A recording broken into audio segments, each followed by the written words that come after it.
নবীজি বলেছেন, কেউ যদি ফজরের নামাজ জামাতে পড়ে তারপরে সালাম ফিরানোর পর ওই জায়গাতেই বসে থাকে এবং জিকির আজগার করতে থাকে, সুবহানাল্লাহ 100 বার পড়লো, আস্তাগফিরুল্লাহ 100 বার পড়লো, ঠিক আছে, লা ইলাহা ইল্লাল্লাহ ওয়াহদাহু লা শারীকা লাহু লাহুল মুলকু ওয়া লাহুল হামদু ওয়া হুয়া আলা কুল্লি শাইইন কাদির, এগুলো পড়লো, তারপরে ধরেন দরুদ শরীফ পড়লো ইত্যাদি।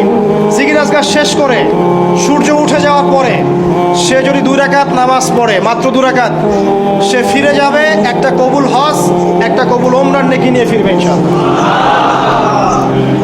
আরেকটা নামাজ আছে, যদি পসিবল হয় পড়তে পারেন, 8টা থেকে 10টার মধ্যে পড়ে ফেললে ভালো, এরপরে সূর্য উঠে যায়, সূর্য গরম হয়ে যায়। সেটা হলো আপনার এই চাশতের নামাজ, যেটাকে আমরা বলি সলাতুদ দুহা, চাশতের নামাজ। আমরা অনেকে রিজিকের সমস্যায় ভুগি না, দারিদ্রতা, রিজিকের সমস্যা, আমাদের অভাব, এই সমস্যা আছে না? চাশতের নামাজ যে ব্যক্তি নিয়মিত পড়বে তাকে 2টা ফজিলত দেওয়া হয়। কয়টা ফজিলত? চাশতের নামাজ যে ব্যক্তি নিয়মিত পড়ে তার 2টা স্পেশাল ফজিলত। এক, তাকে দ্বীনের জ্ঞান দেওয়া হবে, ইলম মুখস্থ ক্ষমতা দেওয়া হবে, আপনি হিফজ ক্ষমতা বেড়ে যাবে, কোরআন সুন্নাহ মুখস্থ রাখতে পারবেন ভালো ইনশাআল্লাহ, আল্লাহর পক্ষ থেকে বুঝ দেওয়া হবে। আরেকটা হচ্ছে আপনার দারিদ্রতা আল্লাহ পাক দূর করে দিবেন। এগুলা পরীক্ষিত আমল ভাই, এগুলা গাল গল্প বলছি না, এগুলো পরীক্ষিত। আরেকটা আছে, সূরা ওয়াকিয়া রাতে তেলাওয়াত করেন, সূরা ইযা ওয়াকাআতিল ওয়াকিয়া লাইসা লিওয়াকাআতিহা কাযিবা, এই সূরাটা আপনি তেলাওয়াত করেন, দেখবেন দারিদ্রতা চলে যাবে ইনশাআল্লাহ আযজা ওয়া জাল্লা, চলে যাবে ইনশাআল্লাহ। এবার আসুন কোরআন তেলাওয়াত নিয়ে 2টা কথা বলে দিই। কিছু কিছু সূরার কিছু কিছু অংশ মুখস্থ করে ফেলার চেষ্টা করুন। প্রত্যেক দিন এই অংশটুকু আপনি নিজে তেলাওয়াত করবেন।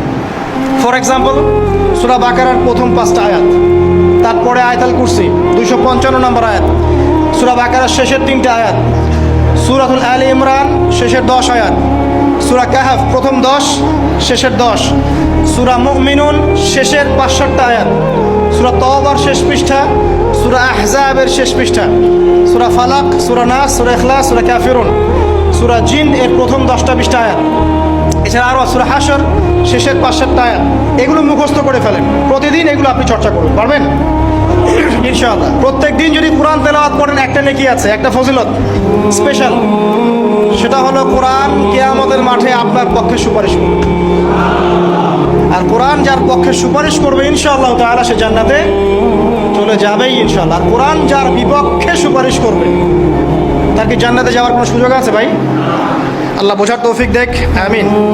চাশতের পরে ঈদ এশা এগুলো আমরা জামায়াতে আদায় করার চেষ্টা করবো ইনশাআল্লাহ আযজা ওয়া জাল্লা। আল্লাহ পাক আমাদের সবাইকে তৌফিক দান করুন। আজকে জুমার নামাজে আমরা যেমন সবাই এসেছি, একইভাবে যেন আসর মাগরিব এশাতেও সবাই আসতে পারি।